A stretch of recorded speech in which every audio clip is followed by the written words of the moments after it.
오늘은 누가복음 24장 13절에서 35절까지 말씀해가지고 우리가 부활주의 감사예배 설교로 다시 뜨거워진 마음이라는 제목으로 함께 은혜를 나누도록 하겠습니다. 살아가다 보면 우리의 마음이 무너질 때가 있습니다.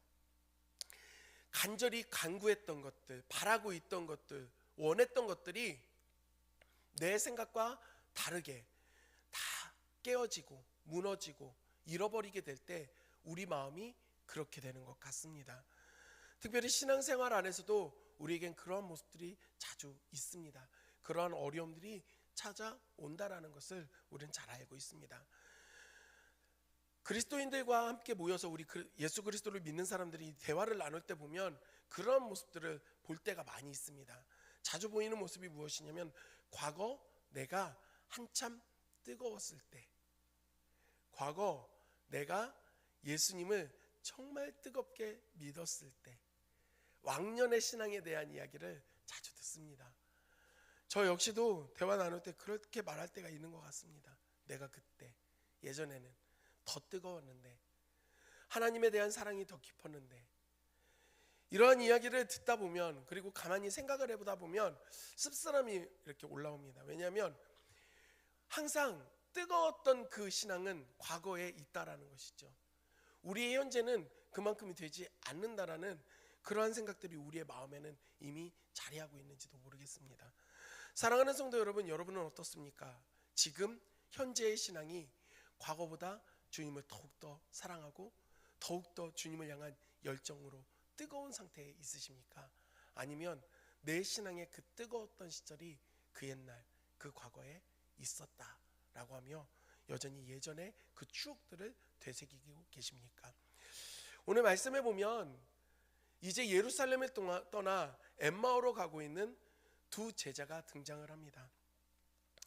이 두 사람이 향하고 있는 그 엠마오라고 하는 그 마을이 정확하게 어느 지역의 어느 마을인지는 지금도 잘 알지 못합니다.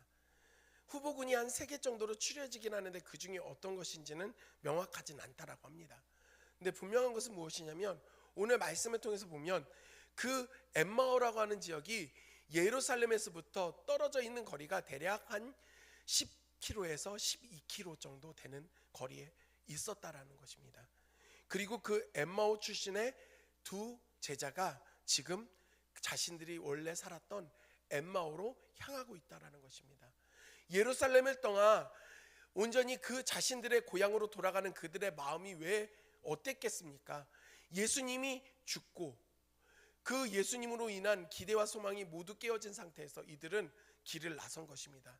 그런데 오늘 본문의 말씀을 보면 이들은요, 그 예수님이 죽으신 그날 출발했던 것이 아닙니다. 이미 3일의 시간이 지났고 여자들이 예수님 그 무덤에 갔다가 빈 무덤을 보고 천사들이 무덤이 비어있고 예수님 살아있다라는 이야기를 하는 것을 들었다라고 이 여인들이 와서 제자들에게 말을 해줬고요. 또한 그 자리에 있던 제자들 중에 2-3사람이 그 무덤으로 급히 뛰어가 보니 실제로 여자들이 말한 것과 같이 무덤이 비어있고 예수님이 거기 계시지 않는 상황에 대하여 다 들어서 알고 있음에도 불구하고 이들은 지금 예루살렘을 떠나 엠마오로 향하고 있었다라는 것입니다.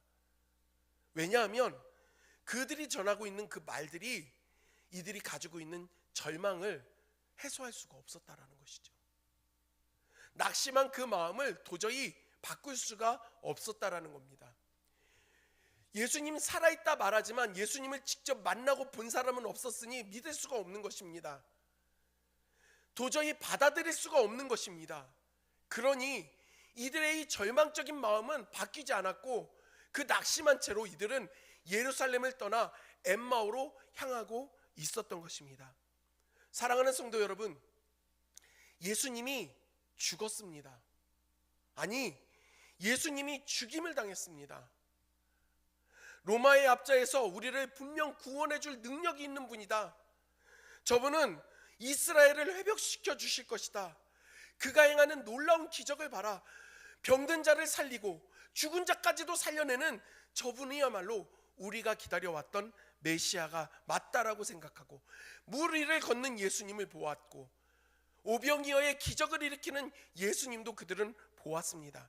그런데 그 하나님의 아들이라 믿어 의심치 않았던 예수님이 단순히 어떠한 사고로 죽은 것이 아니라 그 종교 지도자들에 의해서 붙잡혀서 신문당하고 채찍질당하고 그리고 십자가에 못 박혀 너무나 처참하게 온전히 죽임을 당한 것입니다.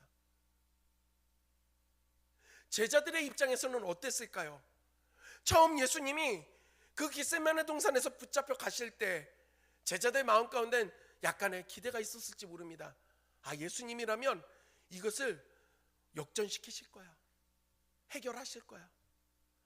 분명 금방 다시 돌아오실 거야. 붙잡혀 가서 사람들에게 모욕당하고 주먹질당하는 모습을 보면서도 이들은 그럼에도 불구하고 기대합니다. 그래, 아직은 아니지만 주님이 지금 역사하셔서 바꾸실 거야. 역전시키실 거야. 그런 주님이 채찍에 맞으셔서 온몸이 찢깁니다. 머리에는 가시면류관을 쓰고 피가 흘러내립니다. 그 큰 십자가를 등에 메고 골고다 언덕길을 비틀거리면서 억지로 그 병정들의 손에 이끌려서 올라가고 있습니다. 먼 발치에서 제자들은 따라가면서도 여전히 그들은 기대했을지 모릅니다. 지금이면, 이제는 예수님이 역전시키지 않을까? 예수님이 이 상황을 다 타개시키시지 않을까? 변화시키실 거야. 능력 있는 분이니까. 그런데 그 작은 일말의 기대마저도 다 사라져버렸습니다. 예수님은 골고다 언덕에 그 십자가에 손과 발이 못 박혀 옆구리에는 창이 찔리고 결국에 물과 피를 모두 다 쏟고 생명을 내어 주셨습니다. 죽임을 당하셨다는 겁니다. 제자들에게는 더 이상 소망이 없습니다. 어딘가 기댈 곳이 없습니다. 그토록 간절하게 우리의 메시아일 것이다라고 하나님의 아들이라고 믿음으로 고백했던 그 예수님이 당시에 가장 극악한 형벌이었던 십자가에 못 박혀 죽었으니 어떠한 소망을 가질 수 있겠습니까? 예수님이 그 무덤에 들어가신 지 3일의 시간이라고 하지만 이 제자들의 입장에서는 그 마음을 추스리고 다시금 일어날 수 있는 시간들이 아니었습니다. 철저히 절망적인 시간이었습니다. 그런데 그들이 이제 엠마오로 향하고 있는 것입니다. 예수님의 부활하신 소식을 들었음에도 불구하고 예루살렘을 뒤로하고 엠마오로 향하고 있는 것입니다. 이 제자들의 모습이 우리에게도 주는 그러한 교훈이 있습니다. 사랑하는 성도 여러분, 믿음이 침체되어지고 신앙이 식어지고 우리의 믿음의 근간이 흔들려서 의심이 오고 낙심하고 절망할 때 왜 없겠습니까? 우리의 신앙생활 가운데 그러한 시간들이 있습니다.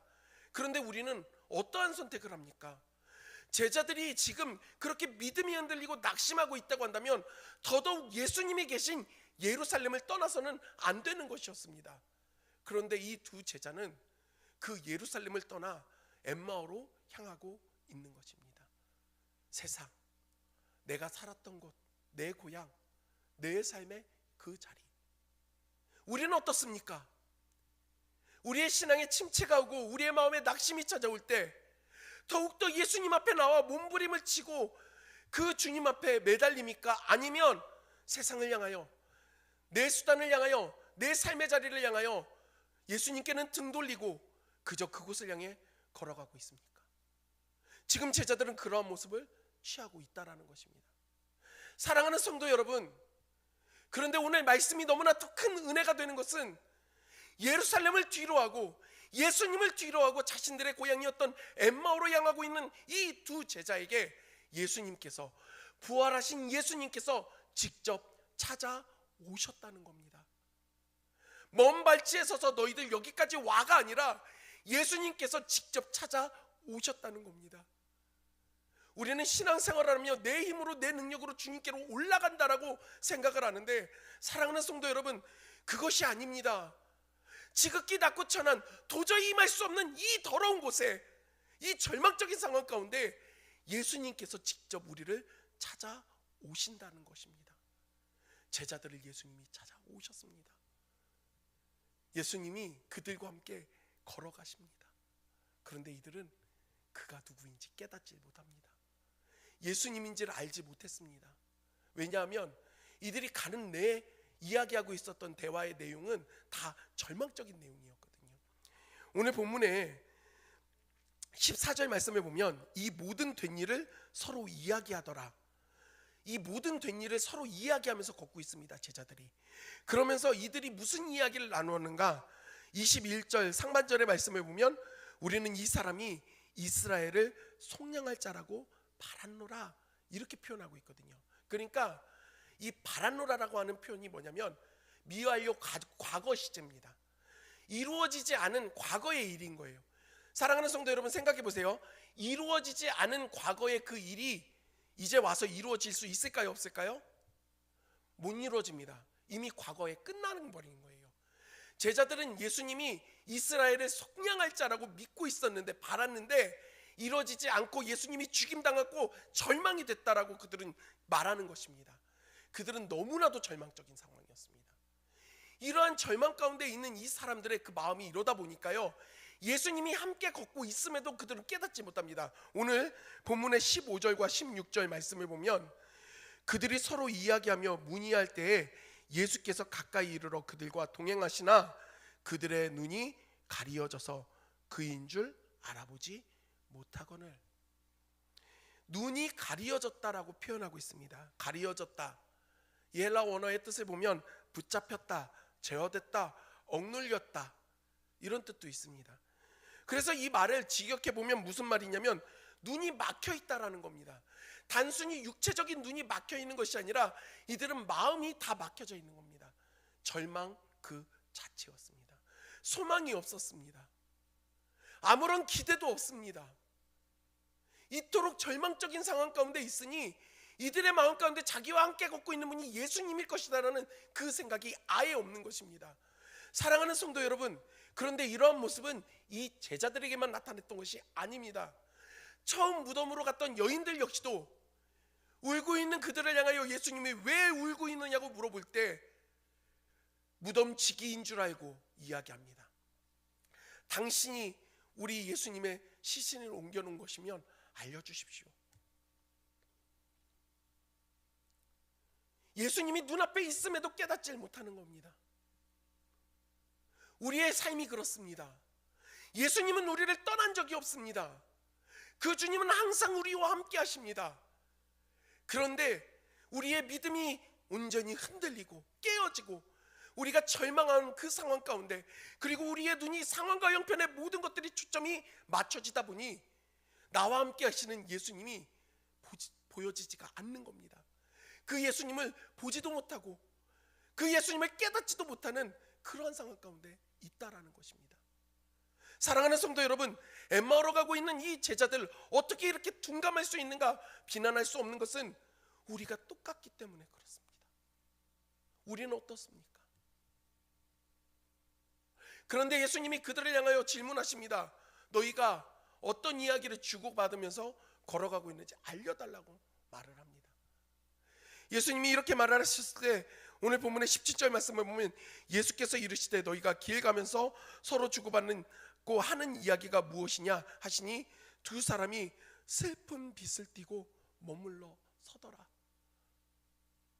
예수님이 이야기를 듣고 너무 슬퍼지는 거예요. 또 생각나는 겁니다. 예수님의 죽음이, 절망이. 그래서 얼굴 앞이 슬퍼지면서 더 이상 걷지도 못하고 그 자리에 멈춰 섭니다. 그러면서 이들이 질문합니다. 당신은 유대인이고 이스라엘 사람이면서 예루살렘에 있었던 그 큰 일을 알지 못합니까? 예수님은 그러니 자세히 알려달라고 요청합니다. 그 예수님께 이들이 말합니다. 우리가 그토록 믿고 바랬던 하나님과 사람들에게 큰 일을 행하던 예수님, 우리는 그분이 이스라엘을 속량할 것이라고 바라고 있었는데 우리의 대제사장과 종교 지도자들이 그 예수님을 십자가에 못 박아서 죽게 했다라고 말을 합니다. 그러면서 더 이야기합니다. 여자들이 가서 빈 무덤을 받고 예수님 부활하셨다라고 이야기를 하고 몇몇 제자들이 가서 보았다고 이야기하는데 도무지 믿을 수가 없습니다. 말이 되는 소리가 아니잖아요. 우린 지금 이렇게 절망적인 상황입니다. 답이 없습니다. 그런데 그들을 향하여서 예수님이 말씀하십니다. 너희가 어떻게 이렇게 어리석냐? 어떻게 이렇게 더디냐? 그리스도가 그 고난을 당한 이후에 영광을 취할 것이라는 것을 왜 받아들이질 못하냐? 그리고 나서 답답해 하시면서 떠나신 것이 아니라 그들을 붙잡고 모세와 모든 선지자 그리고 예언자들을 통하여서 그 성경 전체에 예수님에 대하여 기록된 모든 것들을 친히 가르쳐 주십니다. 친히 말씀을 통해 그들을 가르쳐 주십니다. 그를 붙잡아 주십니다. 사랑하는 성도 여러분, 신앙의 침체기를 해결하고 싶습니까? 다시 뜨거운 신앙으로 바뀌고 싶습니까? 하나님과의 관계가 다시금 깊어지기를 소원하십니까? 그렇다면 말씀을 가까이 해야 합니다. 살아있는 하나님의 말씀이 필요한 것입니다. 내가 1년에 성경을 몇 독했냐가 중요한 것이 아니라 우리가 성경을 읽고 그 말씀을 묵상하면 묵상할수록 더욱더 하나님을 알게 됩니다. 예수 그리스도를 말씀 안에서 발견하게 되는 겁니다. 말씀을 가까이 하는 저와 여러분들이 되기를 주님의 이름으로 간절히 소원합니다. 성경은 많이 갖고 있는다고 해서 어플에 깔아놓았다고 해서 능력이 아닙니다. 읽을 때, 묵상할 때 그것이 우리에게 은혜가 되는 것입니다. 놀라운 것은 무엇이냐면 예수님께서 제자들에게 친히 가르쳐 주셨다는 겁니다. 깨닫지 못하는 그들에게 가르쳐 주신 것입니다. 이 시대를 살아가는 우리에게는 부활하신 예수님이 직접 찾아와서 가르쳐 주십니까? 그렇지 않습니다. 우리 속에 언제나 내주해 주시고 함께하여 주시는 성령 하나님께서 말씀을 조명하여 주시고 말씀을 깨달을 수 있도록 가르쳐 주십니다. 이 사실을 믿으십니까? 그것은 읽을 때 가능합니다. 묵상할 때 가능한 일입니다. 우리가 말씀을 가까이 하고 읽으면 성령님께서 그 말씀을 조명하여 주시고 깨달을 수 있도록 도와주신다는 것입니다. 제가 참 가까이 지내고 사랑하는 선배 목사님이 있습니다. 저보다 한참 선배 목사님인데 예의도 있으시고 정말 인품이 너무 좋으세요. 근데 이분이 어디에서 그런 인품이 왔는가를 보니까 부모님 신앙을 물려받았어요. 성격도 그렇고. 대화를 나누는데 어머니 권사님이 참 신앙생활을 하나님 앞에 신실하게 하시는 거예요. 묵묵히. 교회 예배당 건축할 때도 허리가 아파서 제대로 못할 때에도 거의 기어가다시피 해서 가서 교회 앞에 그 벽돌을 깔고 길 앞에 돌을 놓고 하는 일까지도 서슴지 않고 기듯이 그런 일들을 하셨다는 거예요. 그렇게 열심히 주님을 섬기고 교회를 사랑하는 마음을 가지고 섬긴 권사님이신데 육신에 어려움들이 있어서 큰 수술만 8차례를 받으신 거예요. 전신 마취라는 큰 수술만. 그때도 이미 나이가 꽤 많으신 상황인데 또 어깨 쪽에 문제가 생겨서 큰 수술을 받으신 거예요. 그래서 그 아들 목사님이 가셔서 조용히 물어보신 거예요. 마음 가운데 조금 하나님에 대한 원망도 있어서. 어머니, 평생을 하나님을 위해서 열심히 섬기셨는데 하나님 이렇게 하시는 거 서운하지 않으세요? 난 조금 서운한데. 그랬더니 권사님이 조용히 그 아들에게 이렇게 말씀하시더래요. 아직 눈이 보여서 하나님 말씀 읽을 수 있으니 이보다 더 큰 은혜가 어디 있냐. 말씀 읽을 수 있어서 항상 감사하다. 이렇게 말씀하셨다는 거예요. 목사님이 자기가 졌다라고 표현을 하시더라고요. 하나님 말씀에 대한 그러한 사모함이 나에겐 있는가? 사랑하는 성도 여러분, 여러분에겐 있으십니까? 우리가 이런 말씀에 사모함이 있어야 합니다. 결국 예수님께서 그들과 함께 엠마오에 거의 다 도착하셨을 때 예수님이 가던 길을 더 가시려는 것처럼 행동을 하십니다. 오늘 본문의 말씀이 재미있습니다. 가시는 것처럼 하시니까 연기하신 겁니다. 가려고 했던 것이 아니라 제자들이 어떻게 나올지 알고 계셨습니다. 그 두 제자가 예수님께 요청합니다. 날이 이미 저물었고 식사 때가 됐는데 어디 가십니까? 우리와 함께 이곳에 머무십시오. 우리 집으로 들어오십시오. 그래서 예수님이 그들과 함께 그 집에 들어가십니다. 그리고 거기에서 함께 식사를 나누는데 예수님이 빵을 들어서 축사하십니다. 그 빵을 떼어서 그 두 제자에게 주었습니다. 사랑하는 성도 여러분, 불과 4일 전 예수님께서 제자들과 함께 붙잡히시기 그 전에 최후의 저녁 식사를 할 때 그때도 동일하게 하셨습니다. 그리고 오늘 이 자리에서 동일하게 그것을 보여주십니다.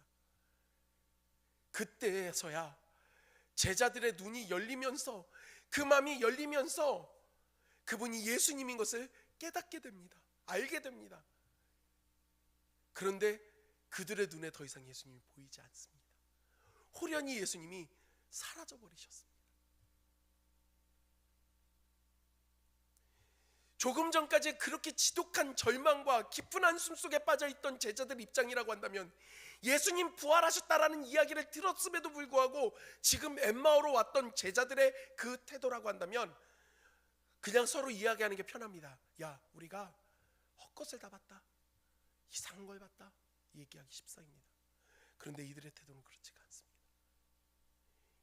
이들이 그 자리에서 일어나 예루살렘으로 돌아갑니다. 시간적으로 이미 밤이 늦었고 식사도 제대로 하지 않은 이들이 예수님이 계신 그 예루살렘으로 다시금 향했다는 겁니다. 그들이 어떤 고백을 합니까? 우리 33절 말씀 다 같이 읽겠습니다. 33절 말씀입니다. 32절 말씀입니다. 시작. 그들이 서로 말하되 길에서 우리에게 말씀하시고 우리 속에서 마음이 뜨겁지 아니하더냐. 뜨겁다라고 하는 이 헬라 원어 보잖아요. 실제로 불이 붙다, 불타다, 그때 사용하는 단어입니다. 제자들의 마음이 예수님께서 말씀을 알려주시고 말씀해 주시고 함께 하실 때 다시금 불타오르기 시작한 겁니다.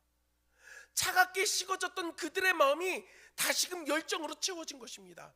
다른 것이 아니라 예수 그리스도로 말미암아 그 일들이 일어났다라는 것입니다. 할렐루야! 사랑하는 성도 여러분, 우리의 신앙을 회복케 하는 것, 그 절망 가운데서 우리로 하여금 다시금 소망을 품게 하는 것, 다른 것이 아닙니다. 살아계신 예수 그리스도만이 그 일을 하실 수 있습니다. 그 예수님은 십자가에 못 박혀 무덤에 들어가심으로 그 모든 역사가 끝이 난 것이 아니라 죄와 사망의 권세를 깨뜨리고 다시 살아나셨습니다. 다시 사신 예수님, 살아 역사하시는 예수님, 그 살아 역사하시는 주님이 우리와 함께 하실 때에만 우리의 식어져 있던 이 마음이 다시금 불타오를 수 있습니다. 멈춰졌던 우리의 심장이 다시금 운동력이 만들어지고 다시금 움직이게 된다라는 것입니다. 무엇을 통해서요? 오직 예수 그리스도를 통해서만 가능합니다. 오늘 부활절을 보내며 부활하신 예수님이 왜 우리의 삶 가운데 그토록 중요한 것인가? 여기에 있습니다. 오늘 우리의 신앙은 어떻습니까? 마음에 그 간절한 원함과 하나님을 향한 기대를 통해 기도했던 것들, 하지만 그것이 응답되지 않고 내 생각대로 되는 것보다 오히려 반대로 되어져서 그 마음 가운데 의심이 찾아오고 속상해하는 그런 일들이 없으셨습니까? 신앙의 열정으로 가득 차서 뭐든지 할 수 있을 거라 여기며 뜨겁게 달려가려 했던 그런 상황 가운데 냉담한 현실 속에 여전히 변하지 않는 환경의 어려움 속에서 우리의 믿음이 차갑게 식어지는 경험을 해본 적은 없습니까? 또한 내가 예수 그리스도를 믿어 하나님의 자녀로서 믿음의 삶을 살아가고 있다라고 분명히 생각하는데 그러한 내 삶에 계속되는 고난과 역경, 어려움, 상처로 인해 힘든 시간을 보내시지는 않으십니까?